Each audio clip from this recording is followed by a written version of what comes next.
neighborhood to do their little hustle thing.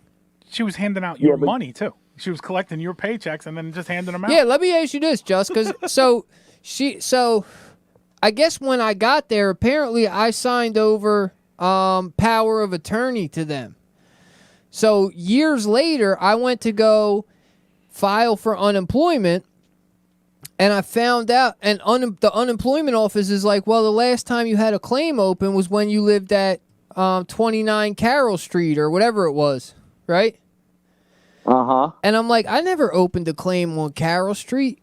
As it turns out, when I signed over a power of attorney to them, they put an unemployment claim in my name and were collecting my unemployment and doing whatever the fuck they were doing with it over there.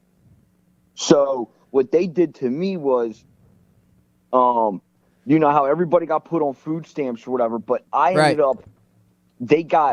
up having cash assistance that I didn't know I had. When I left, they were like, oh, here you go. Here's a check for running our kitchen for so long. But don't be wrong, they still cut me a check for like $1,500. You know what I mean? Like, here you go.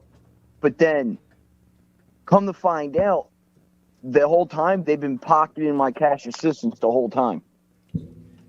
Yeah, that sounds about right. So that's two of you.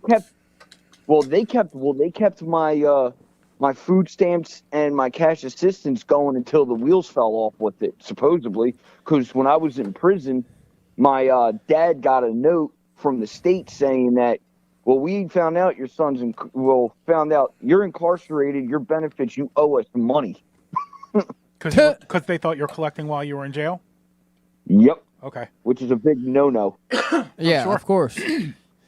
Yeah, I mean, if we're the two people that we've discussed this with, the only two people that we've talked to who have been through the Trenton rescue mission, I'm assuming that they got power of attorney signed over by everyone, and then they make figured you sign out that huge packet of paperwork right from the beginning. Remember? Yeah, you just start signing away because why the hell not? Right. You're like, whatever, let me sign this shit and get done with it. I don't know what the hell I'm signing. I don't care what I'm signing. Just get me out of here.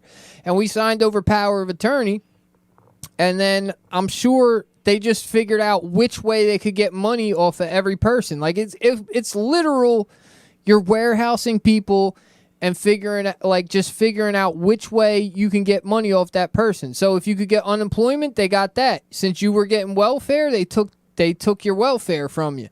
Now, I know that they were taking welfare from people, but I don't know how many other people were getting unemployment. Like, I've never been signed up for welfare. It's something that I would refuse to do. Like, if I was somewhere in a program and they're like, oh, yeah, everybody signs up for welfare, like, no, not me. Right. Like, I'm not going to do it. Drug court's supposed to be paying for me, so you figure it out. I don't want nothing to do with welfare. I don't want my name attached to welfare. Right. You know, that's not me. Yeah, well, you were there on drug court. I was there on parole because remember, parole came and locked my ass up out of there.